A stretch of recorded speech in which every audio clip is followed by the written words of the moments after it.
What is your favorite color? So at first I thought my favorite color was blue. Well, I felt more connected to blue as a kid, teenager, or whatever. And then as I got older, I felt way more connected to green. But now I feel more aura related to orange. So I think it's between green and orange, if not both.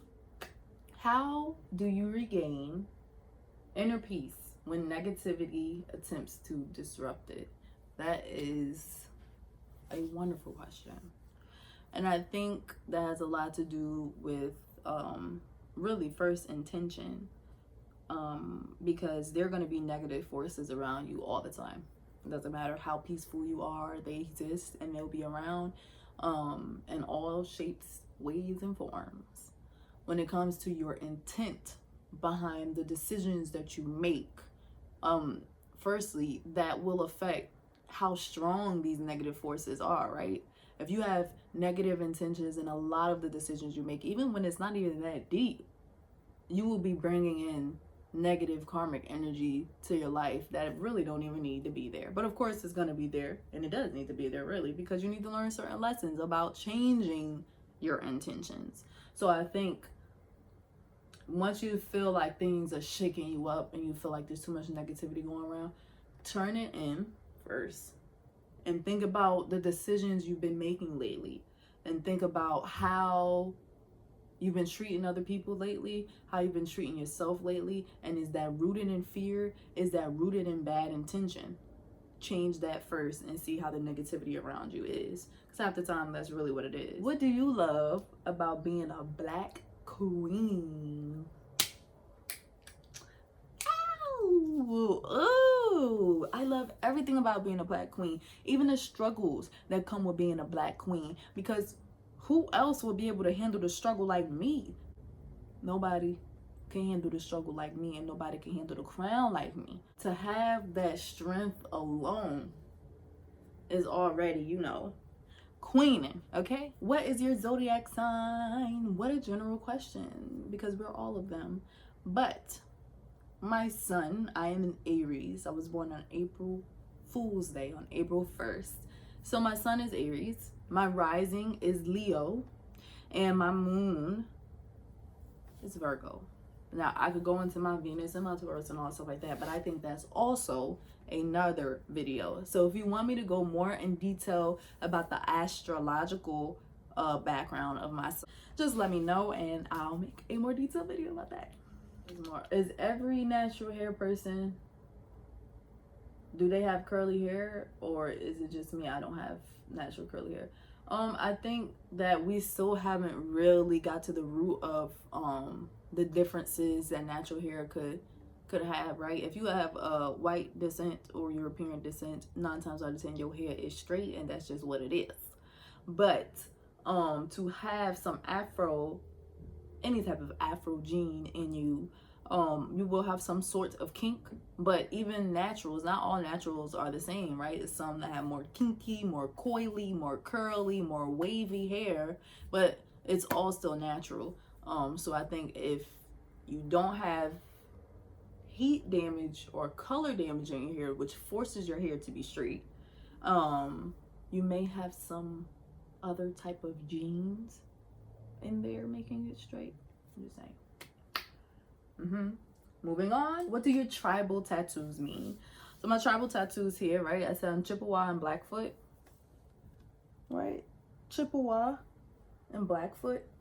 And these this is kind of slightly like a prayer for me to help protect my family. And my family is my chosen family. My family is my spiritual family that is not here yet, right? My future children. And wherever my Dogen, so wherever my home is at, because I've basically been nomadic my entire life, and I've just recently been more stable when it comes to where I've been living. And for me, I had to put this prayer in to be like, I need to protect myself and protect my home, and my home is wherever I am. Same thing, kind of like how people think of church, that like, okay, church is wherever you make church, right? It's wherever you praise God. It doesn't necessarily have to be that big old white building with the cross on it, because you could praise God anywhere. That's the same thing with home. You can make your home wherever it is if it's inside of you. And that's here to help with me and everything. Can you do a get ready with me? Yes, I can. Girl, I ain't even gonna go down line, but yes. What are some good vegetarian and vegan places in NYC? First of all, mad places in NYC. Vegan, vegetarian, just hella places. The Vegan Del Fest just passed this past weekend, and I'm so sad because I ain't go, and I go every year, but that thing is bang, okay? What do you do when you feel discouraged about yourself? This is a good question. Feeling discouraged, see, that's another, I guess that's much deeper than a lot of different experiences when it comes to finding peace within and all those different things, because feeling discouraged are feelings, there's false things that you're telling yourself in your head.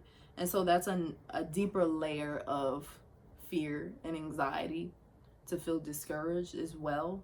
And I think sometimes that has a lot to do, again, what decisions are you doing? Like, for me, whenever I feel discouraged, I know it's because, like, I'm comparing myself, I'm probably holding myself up to a certain level, when it comes to, you know, facing goals and accomplishing things. I'm putting myself on a pedestal that's maybe too high, and I'm not being realistic. And so when I fail, you know, of course I'm gonna feel discouraged, because that's like thinking you don't know how to swim, but then you go in 12 feet and you jump into the water. It's like, of course it'd be fine swimming in 4 feet because you can't swim, but like, you can't jump in 12 feet. You need to know how to swim to be in 12 feet. You need to be more prepared.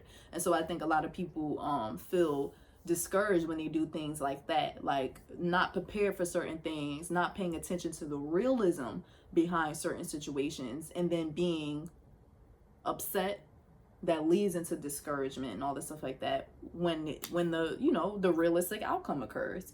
What do you love best about yourself? I think I love, oh my god, there's so many things I love about myself, so I'll try to narrow it down. I love how much I'm willing to learn, right? Because once I learn something, then I'm able to fix things. I love that how much I'm willing to accept my flaws. It used to be much harder for me as a young girl, right? Because a lot of the times it's because you need guidance in order for you to understand that it's okay to have flaws, and it's okay to accept those flaws. And even if you don't care about fixing them, that's cool, right? If it's not harmful to others or yourself. And it's okay to want to fix those flaws, right? So that it's not a flaw anymore. Between your dancing and writing, which medium makes you feel most vulnerable? I could not answer that question, because those are elements of a bigger piece of me, and they're both equally important, and they're both equally beautiful when it comes to how it affected my childhood and growing up to the adult that I am today, and where I will be in the future and what I want to do in the future. Both are extremely important to that development as a person, as an artist, and as a woman. What inspires your style? Well, I mean, other than, right, I used to grow up and just be in my mom's closet and her jewelry and stuff. So having a heavy, super heavy neo-soul 90s, I guess, influence on my style comes from that, right? From watching my mom dress up, from being in her closet, and then like having, hand-me-downs and thrifting and stuff like that. It came from that. Oh my god, especially thrifting and having to maybe get my clothes from South Asian Army and stuff. Growing up, I really found the value in certain pieces of clothing, especially when it comes to vintage clothing. And now it's just kind of a knack for me. Sometimes I will come in and out of that, but that's definitely a root of my style. How do you find your purpose? I love these questions, y'all. Y'all are asking real questions. That's what I like, okay? What a great way to bring it back, okay? With a big bang. You find your purpose when you really first heal yourself and you find out what actually makes you happy and what actually drives you. A lot of people are incomplete. They don't even know that they have things to heal from. So until you recognize that, and until you do the work to heal, or do the work for the healing, right? Because I'm still in my healing. It doesn't happen like this, right? That's when your vision becomes clearer and you're able to see what actually really, really drives you in your heart. Not materialistic, not in your pockets, not in your in between your legs or anything like that, right? Whatever drives you here, whatever it is, because it could be something sexual related, it could be something that's art related, it could be something that's academic related, who knows? But if it doesn't drive you here, it's not your purpose. If it only drives you in your pockets and it only drives you in all of these other material ways, it's not your purpose.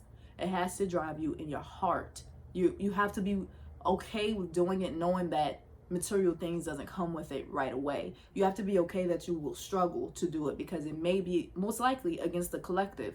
You have to be willing to do that. But to have the understanding, to have the discipline, to have the maturity to do that, you have to heal. You have to recognize the things that you need to fix and heal it, and the process will be much easier. What inspired you to become a poet? So I didn't become a poet. I was always a poet. I was born a poet, just how I was born a dancer, just how I was born an artist.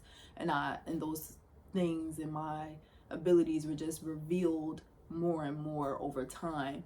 But reading, because I was a big reader, I experienced a lot of struggle, a lot of heartache in my youth. And one thing that was definitely constant in my life was books. When it comes to entertainment, whatever, I had books all the time, lots of books. That's why I always have books with me everywhere, because whether it's digital or not, whatever, because that's what really got me through, the stories in it, the learning aspects of it, reading more and more, which led me to read more about poetry.